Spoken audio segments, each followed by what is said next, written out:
창세기 41장 46절에서 49절 말씀까지 함께 선포하시면 좋겠습니다. 시작. 요셉이 애굽 왕 바로 앞에 설 때에 30세라. 그가 바로 앞을 떠나 애굽 온 땅을 순찰하니 7해 풍년에 토지 소출이 심히 많은지라. 요셉이 애굽 땅에 있는 그 7년 곡물을 거두어 각 성에 저장하되 각 성읍 주위의 밭에 곡물을 그 성읍 중에 쌓아두매 쌓아둔 곡식이 바다 모래같이 심히 많아 세기를 그쳤으니 그 수가 한이 없음이더라. 아멘. 이 시간 함께 기도하시면 좋겠습니다. 기도하시겠습니다.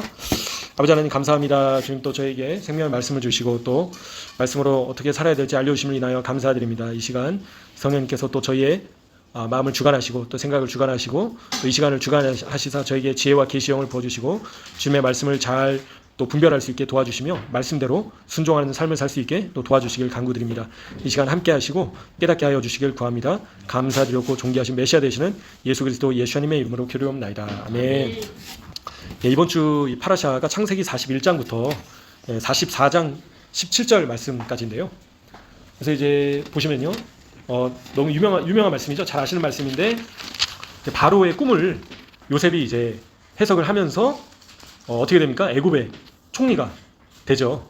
그래서 감옥에 갇혀있던 죄인의 신분에서 이집트의 애굽의 두 번째로 높은 애굽의 총리가 되는 놀라운 그런 이 사건이 언급이 됩니다. 그래서 창세기 41장 말씀을 보시면 이 바로가 꾼 꿈을 이제 쭉 해석을 하고 있는데요. 그래서 7 암소가 이제 나오죠.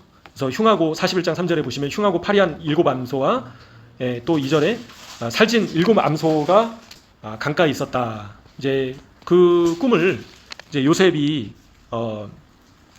이제 풀면서 꿈을 해석하면서 그래서 하나님께서 25절에 하나님께서 그분이 하실 일을 바로에게 보이심이시다라는 겁니다. 꿈이. 그래서 결국에는 이제 29절에 보시면요, 7해 동안 큰 풍년이 있고 그 후에는 또 흉년이 있을 것이다. 그래서 그 흉년이 너무 심하기 때문에 이전 풍년을 이 땅에서 기억하지 못할 정도로 엄청난 흉년이 찾아오게 될 것이다 라고 이제 해석을 해줍니다.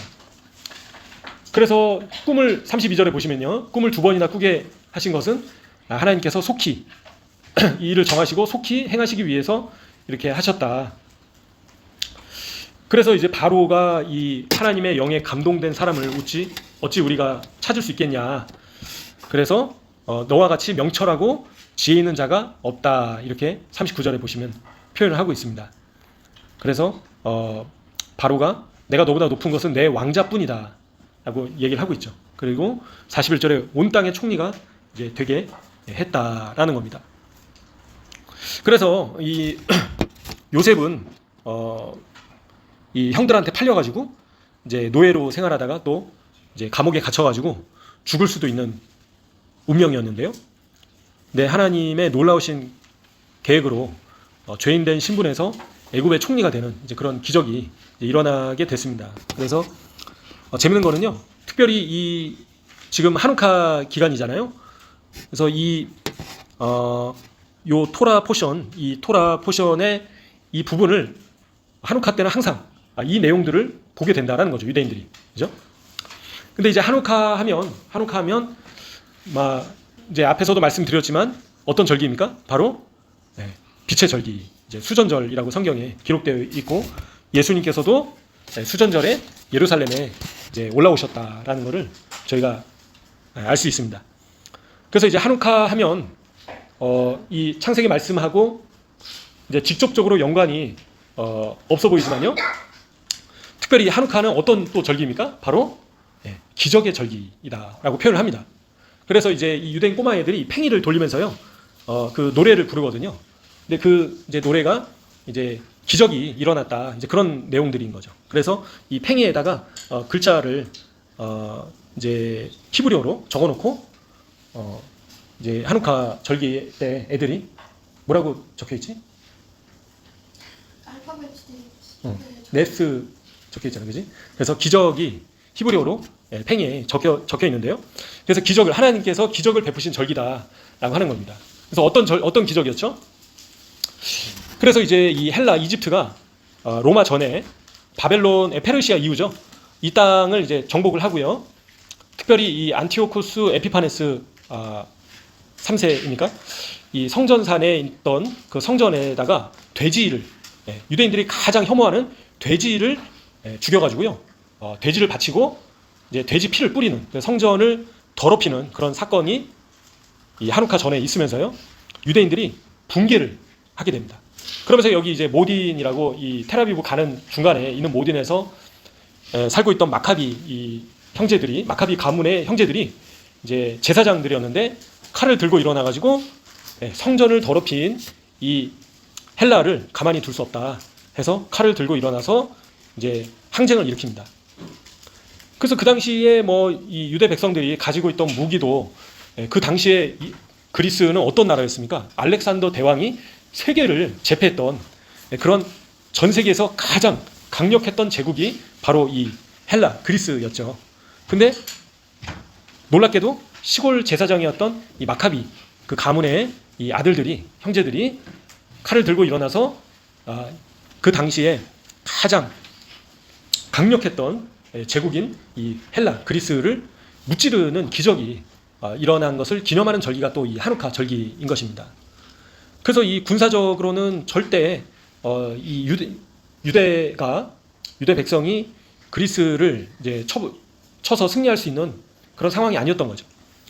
그래서 이제 마카비서를 나중에 한번 기회가 되시면 자세하게 그런 내용들이 나와 있는데요. 그래서 이제 이 헬라 그리스가 얼마나 악독하게 유대인들을 괴롭혔냐면요. 샤밧도 못 지키게 하고요. 코셔도 못 지키게 하고요. 그리고 히브리어도 아이들한테 가르치지 못하게 하고 헬라어를 강제로 가르치게 했었습니다. 그래서 이 유대인 꼬마 아이들을 이 성경적으로 가르치지 못하게 막고 헬라 사상을 아이들에게 강제로 주입하는 그런 일들을 이 그리스가 저질렀다라는 거죠. 그래서 이제 많은 유대인들이 또 순교당하고요. 또 헬라에 의해서 이제 학살 당하게 되고 심지어는 돼지고기를 안 먹는 것으로 인해서 죽이기도 할 정도까지 헬라가 유대인들을 굉장히 괴롭히고 못 살게 이제 굴었던 역사가 있었다라는 거죠. 근데 지금 저희가 이제 하누카 이틀째를 이제 보내고 계시는데요. 근데 이 하누카 절기를 맞기 전에 놀랍게도 하나님께서 이 마카비 가문을 통해서, 마카비 제사장들을 통해서 헬라를 무찌르는 이제 그런 기적을 베풀어 주십니다. 그리고 성전을 이제 정화시키고요. 성전에 있던 모든 더러운 것들, 우상들, 더러워진 것들을 정결하게 하고, 그리고 성전 안에 있던 그 메노라, 촛대에 불을 밝히는데요. 근데 그때 이 올리브 기름이 감람유가 하루치 분량밖에 없었는데요. 놀랍게도 이제 8일 동안 기적적으로 불이 꺼지지 않았던 그 기적이 또 이 하누카 기간 동안에 있었습니다. 그래서 이제 그 기적을 기념하기 위한 절기가 바로 이 수전절, 이 하누카다라는 것을 이제 말씀드리겠습니다. 저희가 하누카 절기를 맞아서요. 근데 이 안티오쿠스 에피파네스 이 헬라의 왕이 또 누구를 예표하고 있습니까? 바로 누구를 예표하고 있죠? 바로 적그리스도를 예표하고 있습니다. 그래서 역사는 반복된다고, 적그리스도가 결국에는 다니엘 말씀에도 나와 있고요, 요한계시록 말씀도 나와 있지만요, 이 성전을 누가 또 더럽힙니까? 바로 적그리스도가. 그래서 마태복음 24장 말씀에도 예수님께서 말씀하시죠. 거룩한 곳에 가증한 것을 선 것을 보거든 너희는 산으로 피하라 라고 예수님께서 말씀하시는데요. 그래서 특별히 예수님께서 승천하신 이후에 초대교회 성도들이 이 마태복음 24장 말씀을 기억하면서 로마의 군사들이 예루살렘 성을 둘러싸일 때 산으로 피해가지고 목숨을 이제 보존할 수 있었던 이제 그런 역사가 있었고요. 그리고 마지막 날에는 다시 한번 마태복음 24장 말씀에 뭐라고 기록되어 있습니까? 바로 그래서 예루살렘 성이 이제 쌓이거든 산으로 피하라고 말씀하시고요. 또 그 말씀이 다니엘 말씀하고 연결이 되는데요. 그래서 거룩한 곳에 가증한 것이 서는 그 날과 또 연결이 된다라는 거죠. 근데 그 다니엘 말씀은 또 바로 누구를 예표하고 있었냐면 바로 안티오코스 에피파네스, 그죠? 그래서 마찬가지로 이 마지막 때는 적그리스도를 또 예표하고 있는 것을 저희가 보시게 됩니다. 그래서 이 적그리스도가 결국에는 그 중간에 7년 환란 중간에 어떻게 합니까? 바로 이 거짓 평화의 7년 시기 동안 그 중간에 어떻게 하죠? 바로 거룩한 성전산에 이제 가증한 우상을 세울 것에 대해서 이제 말씀의 예언이 되어 있는 것을 보시게 됩니다. 근데 결국에는 이러한 헬라와 같은 그런 적그리스도 세력들이 결국엔 어떻게 됩니까? 승리하게 되나요? 패배하게 된다라는 겁니다. 그래서 많은 유대인들이 헬라에 의해서 학살당했어요. 순교당하고 죽게 됐다라는 거죠. 근데 이 적그리스도가 출현했을 때도 결국에는 예수님을 신실하게 믿는 자들과 유대 백성들이 우상 숭배를 거부하는 자들이 결국엔 어떻게 되죠? 바로 적그리스도 세력들에게 학살당하게 되는 그런 사건들이 일어나게 된다라는 겁니다. 하지만 결국에는 누가 오신다고요? 바로 예수님께서 오신다라는 겁니다. 그래서 예수님께서 오심으로 인해서 결국에는 이 적그리스도를 무찌르고 승리하는 이제 그런 결말을 저희는 알고 있고요. 이 하누카 절기가 또한 마찬가지로 이 마지막 7년 환란과 그 마지막 때 승리를 예표하고 있는 것을 저희가 보시게 됩니다. 그러면 이 창세기 41장 이 하누카 절기 때 특별히 이 토라 포션 이 창세기 말씀을 보는 묵상하는 이유는 또 무엇일까요? 다 연결이 돼 있다라는 거죠. 그냥 정해진 말씀들이 아니다라는 겁니다. 놀랍게도 작년 10월 7일 날 하마스가 쳐들어왔을 때도 그 주간에 파라샤에 하마스의 이름이 언급이 돼 있었죠. 그래서 많은 유대인들이 놀라워했었습니다. 근데 이번 주에 언급되는 주인공이 바로 누구입니까? 바로 요셉이다라는 거죠. 그죠? 그래서 요셉은 누구를 예표하고 있는 거죠? 예수님을 예표하고 있습니다. 그래서 요셉은 형 유다에게 팔려서 애굽의 노예로 팔려가게 되고요. 감옥에 갇히게까지 되고요. 근데 예수님을 팔았던 사람이 누구였죠? 바로 유다였습니다. 가룟 유다였다라는 거죠. 그래서 역사는 반복된다고 예수님을 팔았던 사람이 바로 가룟 유다였는데 마찬가지로 예수님을 십자가에 못 박고 죽게까지 했던 사람들이 또 누구였습니까? 바로 유대 백성들이었다라는 겁니다. 그리고 로마 이방인들도 있었죠. 그래서 요셉이 죽은 줄로만 알았는데 결국에는 이제 44장의 말씀에 보시면요, 자신의 모습을 드러내는 그 놀라운 그 모습이 다음 주 파라샤 내용에 이제 언급이 되고 있습니다. 그래서 이제 유다가 이제 지금 44장 말씀을 보시면요, 이 은 잔을 요셉이 베냐민 그 자루에다가 집어넣습니다. 그러니까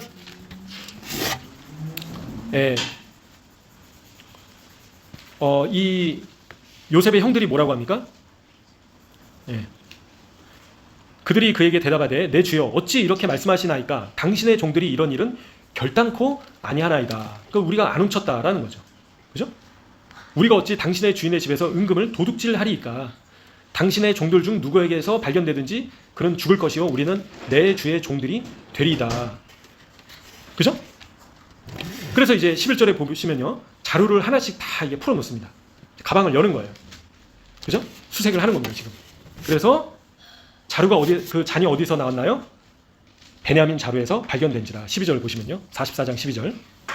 그러니까 이제 형들이 어떻게 했다고요? 13절에 옷을 다 찢고 다시 성으로 돌아갔다. 지금 엄청난 이 긴박한 그런 상황이 된 겁니다. 그래서 옷을 찢을 정도로 이 상황 자체가 이제 우리는 다 죽었구나. 그죠? 그래서 다음 주 파라샤 내용이긴 하지만 이때 누가 딱 등장을 합니까? 바로 유다가 앞장서서 이제 요셉에게 쭉 설명을 합니다. 저희가 이제 이게 다 저희의 죄악 때문에 이렇게 됐습니다. 이 잔이 발견된 자가 모두가 내 주의 노예가 되겠습니다. 16절에 보시면요. 그러니까 베냐민만 나의 종이 될 것이다. 요셉이 그렇게 얘기를 하죠. 17절에. 근데 18절에 유다가 이제 변론을 하는 겁니다. 그렇게 하면 안 됩니다. 베냐민의 목숨과 아버지 야곱의 목숨이 연결되어 있습니다. 그래서 베냐민이 잡혀 있는 것을 알게 되면 아버지가 죽게 될 것입니다. 그렇게 이제 토로를 합니다. 말씀이 쭉 보시면요. 다음 주에 다시 한번 보시겠지만요. 그래서 결국에는 요셉이 어떻게 하죠? 여기서 45장에 나와 있지만요. 소리 지르고 이제 큰 소리로 울었다. 요셉이 유다의 말을 듣고 요셉이 그렇게 자신의 모습을 이제 드러내는 아주 결정적인 장면이 펼쳐진다라는 겁니다.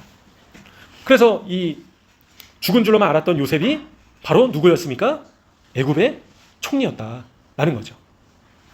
근데 이 말씀과 오버랩되는 그 부분이 바로 예수님께서 가룟 유다에게 팔리시고, 그죠? 유대 백성들의 손에 의해서 십자가에 못 박히신 그런 상황이 됐다라는 겁니다. 지금이 그런 상황인 거예요. 그죠? 근데 지금 이 요셉의 형들이 요셉이 누구인가를 알아봤습니까? 알아보지 못했다라는 거예요. 근데 지금이 딱 이제 그런 상황이다라는 거죠. 이 유대 백성들이 예수님께서 자기들의 손으로 십자가에 못 박았던, 죽음에 이르게 했던 예수님을 십자가에 못 박았던 그 유대 백성들이 예수님께서 누구이신지가 알고 있습니까? 지금 모르고 있다라는 겁니다. 지금 타이밍이 그러한 타임라인이다라는 겁니다. 그죠? 그 우리가 팔아넘기고 십자가에 못 박았던 그 예수님께서 하나님의 아들이시구나, 메시아이시구나, 그것을 드러낼 때가 오고 있다라는 겁니다. 지금. 그죠? 그래서 요셉과 형들이 다 이제 우는 거죠. 그죠? 그리고 형들이 여기서 엄청난 이제 두려움과 회개가 이뤄진 것을 보게 됩니다. 유다가 먼저 앞장서서 우리를 죽이소서, 우리를 노예로 삼으소서라고 그렇게 고백을 하고 있다라는 겁니다. 44장에. 그리고 이제 43장에서도요. 이제 그 양식을 지금 이제 흉년이 시작됐잖아요. 그래서 양식을 사러 간 건데 그 양식을 사기 위해서 지불했던 그 돈이 어떻게 됐죠? 그 돈이 자루를 펴보니까 다 도로 들어와 있는 겁니다. 그러니까 다 이게 깜짝 놀란 거죠. 이제 야, 우리 이제 죽었다. 이제 죽었구나 우리. 그래서 또 이 형 시몬이 또 잡혀 있게 되고, 그래서 이런 일련의 과정들을 통해서 형들이 우리가 아우 요셉을 팔아 넘긴 것으로 인해서 이런 환난을, 어려움을, 고난을, 죽음의 순간을 겪게 되는구나. 이거는 형들이 처절하게 지금 깨달으면서 회개하고 있는 그런 과정들인 것을 보시게 됩니다. 지금. 그죠? 마찬가지로 역사는 반복된다고 예수님을 팔아 넘겼던, 십자가를 못 박았던 유대 백성들이 그 이후에 어떻게 됐죠? 그 이후에 2000년 동안 가진 환난과 고난과 고통을 겪어온 것을 보시게 됩니다. 그래서 역사 속에서 유대인들이 죽은 숫자가 얼마나 됩니까? 바로 1300만 명이나 죽게 됐다라는 겁니다. 유대인들이 예수님을 십자가에 못 박고, 그리고 디아스포라 되어서 전 세계 유리 방황하고 쫓겨나고, 그죠? 팔려가고 노예로 끌려가고 2000년 동안 처절하게 끌려다니고 쫓겨다니고 뺏기고 그런 아픔들을, 고난들을, 환난들을 겪게 됐다라는 거죠. 유대 백성들이. 근데 예언의 말씀대로 자비와 긍휼의 하나님께서 다시 유대 백성들을 이 땅으로 모으셨다라는 겁니다. 그래서 이 히브리적 관점에서는요, 추방은 속죄의 개념과 이제 연결이 된다라고 표현을 합니다. 유대인들이. 그래서 이 땅에서 쫓겨나고 추방당하고 그런 환난과 고난을 당하면서 이제 유대 백성들이 그런 매를 맞은 거죠. 그죠? 근데 하나님께서 이제 다시 자비와 긍휼을 이 백성들에게 베풀고 계시는 지금 시점이다라는 겁니다. 그죠? 그래서 나라가 5월 14일 날 독립하게 하시고 5월 14일은 예수님 태어나신 날이거든요. 태양력으로. 그리고 이하르 28일 날, 그죠? 67년도 예루살렘이, 예수님께서 유대력으로 태어나신 날 예루살렘이 회복되고, 그래서 하나님께서 직접 친히 개입하셔서 이스라엘이 독립하게 하시고 예루살렘이 회복되게 하시고 유대 백성들을 돌아오게 하시는 이런 일련의 역사들이 지금 마지막 때로 가고 있는 것을 보시게 된다라는 겁니다. 그래서 마지막 결말은 결국에 죽은 줄로만 알았던, 그죠? 우리가 팔아넘겼던 그 요셉이 바로 메시아이시구나 라는 것을 발견하게 된다라는 겁니다. 그래서 유대인들에게는요, 요셉의 메시아가 있고요, 다윗의 메시아가 있다라는 겁니다. 그래서 요셉은 또 북이스라엘을 상징하고요, 그죠? 에브라임과 므낫세, 또 유다는 남유다를 상징한다라는 겁니다. 근데 에스겔 37장 말씀에서 두 막대기가 내 손 안에서 하나가 될 것이다 라고 말씀하신다라는 겁니다. 그렇죠? 그래서 이 유다와 요셉이 하나 되는 날이 다가오고 있다라는 겁니다. 근데 놀랍게도 북이스라엘에 의해서 쫓겨나고 학살당했던 열지파들이 지금 어떻게 됩니까? 놀랍게도 므낫세, 인도 므낫세 지파도 있고요. 그리고 많은 그 북이스라엘 주민들이 또 중앙아시아나 이 동아시아까지도 왔다는 그런 흔적들이 있는 것을 보시게 됩니다. 그래서 결국에는 메시아께서 오셨을 때, 그죠? 사라져 버렸던 북이스라엘이 열지파가 회복이 되고, 그리고 남유다도 온전히 회복이 돼서 결국에는 예수님 안에서 온 이스라엘이 회복되고 구원받는 그날이 오고 있다라는 거죠. 그래서 결국에는 요셉이 총리인 것이 밝혀지고 나서 형들이 다 모이게 되고요, 아버지 야곱까지도 모셔오게 되는 이제 그런 일들이 일어나는 거죠. 그래서 7년 환란이 끝나고 나서 천년 왕국이 시작되는 것을 또 예표하고 있는 것을 보시게 됩니다. 그래서 결국에는 요셉은 환란과 고난과 어려움을 겪었고요, 형들한테 팔려갔지만요, 결국에는 다시 왕으로서, 그렇죠? 이집트의 실제적인 왕이었죠. 그래서 요셉을 통해서 이제 아버지와 형들을 하나님께서 살리셨다라는 겁니다. 이 7년의 흉년 기간 동안에, 그죠? 그래서 결국에는 이 하누카 절기와 이 창세기 말씀과 그리고 마지막 이 7년 대환란, 이런 말씀들이 다 연결되어 있는 것을 저희가 보시게 됩니다. 그래서 역사는 반복된다고, 결국에는 패배할 것 같았지만, 죽을 것 같았지만 승리케 하시는 분이 바로 하나님이시다 라는 거죠. 그래서 지금 이 성전산이 지금은 어떻게 되어 있습니까? 바로 하나님을 예배해야 되는 장소인데요, 안타깝게도 우상을 숭배하고 있다라는 거죠. 그래서 결국에는 이 마카비 제사장을 통해서 성전산을 회복시키시고 정결케 하신 것처럼 성전산을 다시 성전산이 정결케 될 날이 점점 다가오고 있다라는 겁니다. 그래서 이 하누카 절기는 어떤 절기라고요? 성전산이 정결케 되는 절기, 그리고 회복케 되는 절기, 그죠? 성전산이 회복되는 것이 왜 중요합니까? 앞에서도 누차 말씀드렸지만요, 누구의 바로 누가 자정하실 장소이다라고요? 예수님께서 자정하실 장소이시다, 통치하실 자리이시다라는 겁니다. 그래서 가장 하나님의 눈동자가 있으신 장소이고요, 지난번에 살펴보셨지만 그 땅이 바로 어떤 땅이라고요? 베이트 엘로힘, 바로 하나님의 집이다라는 겁니다. 그래서 하나님을 예배해야 되는 그런 장소이다라는 겁니다.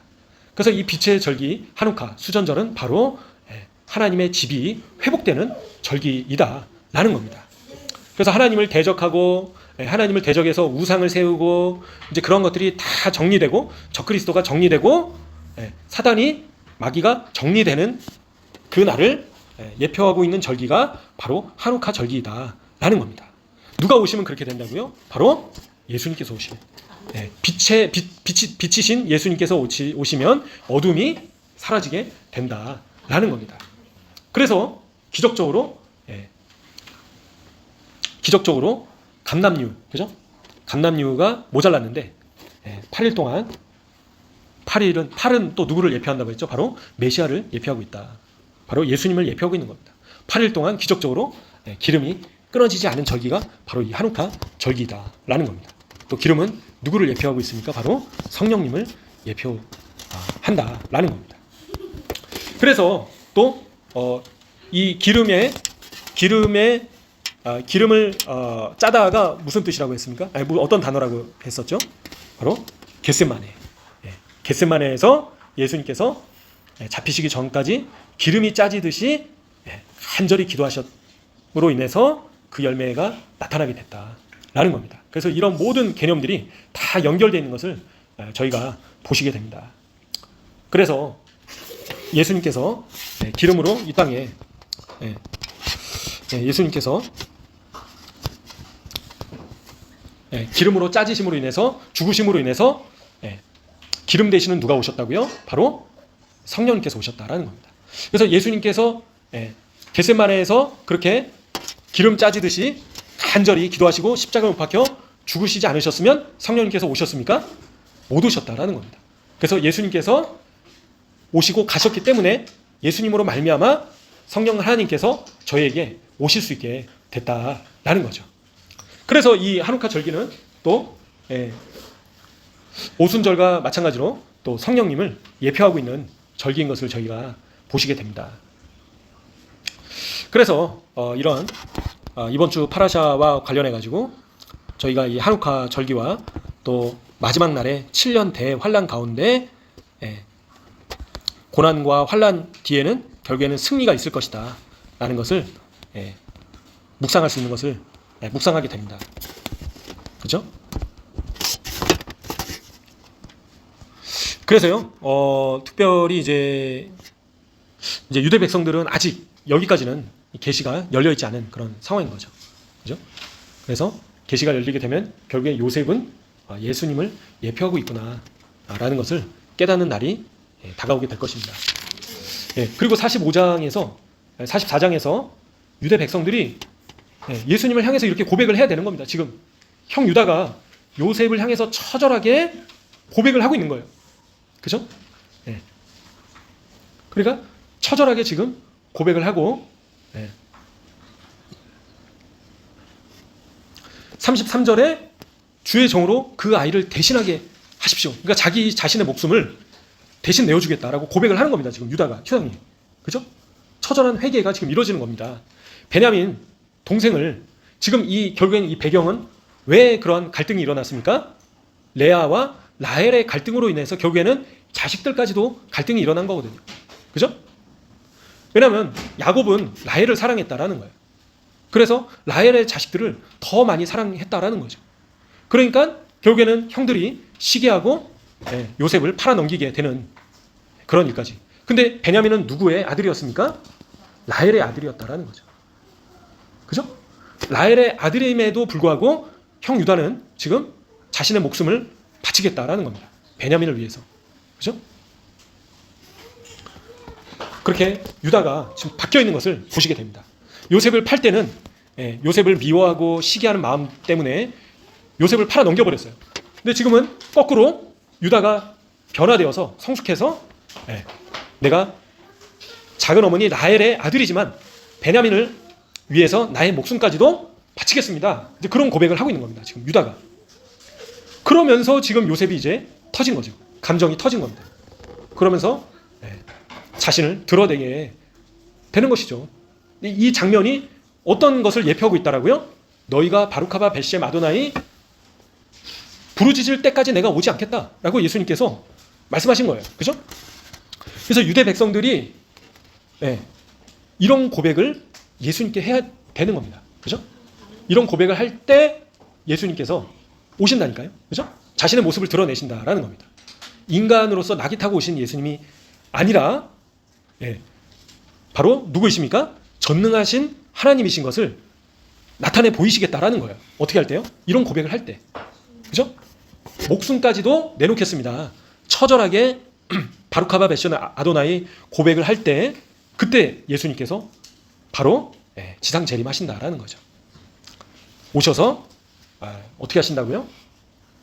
결국에는 안티오쿠스 에피파네스와 같은 적그리스도도 다 제거하시고 사단 마귀도 무적행에 던져 넣으시고 하신다라는 겁니다.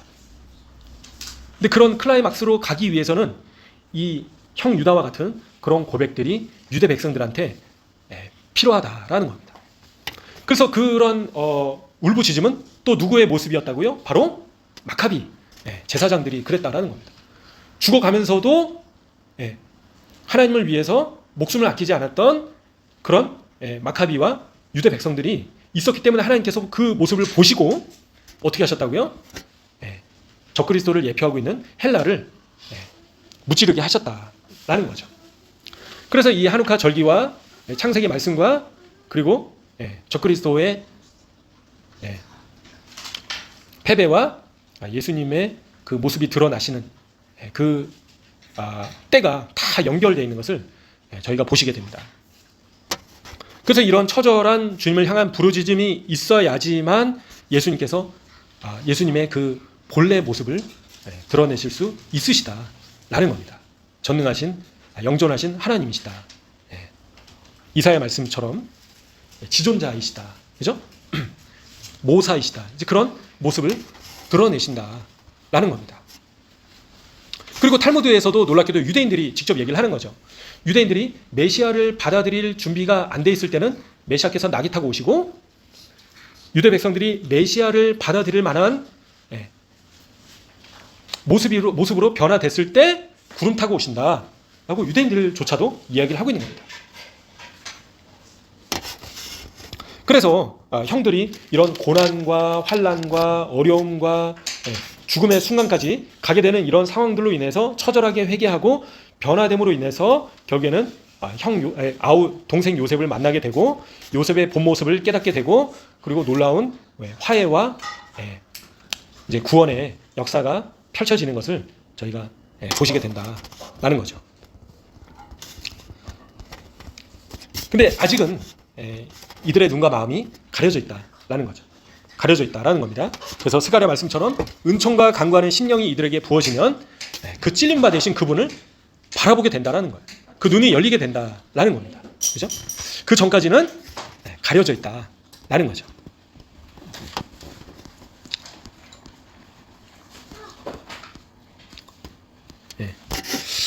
그래서 이번 주 이제 파라샤와 관련해 가지고 이제 유대인들은 뭐 여러 가지 이야기를 합니다. 그래서 이제 요셉과 그의 형들의 차이점은 무엇인가, 이제 그런 것들을 얘기를 하고요. 이제 그의 형들은 직업이 뭐였죠? 바로 목자였다라는 거죠.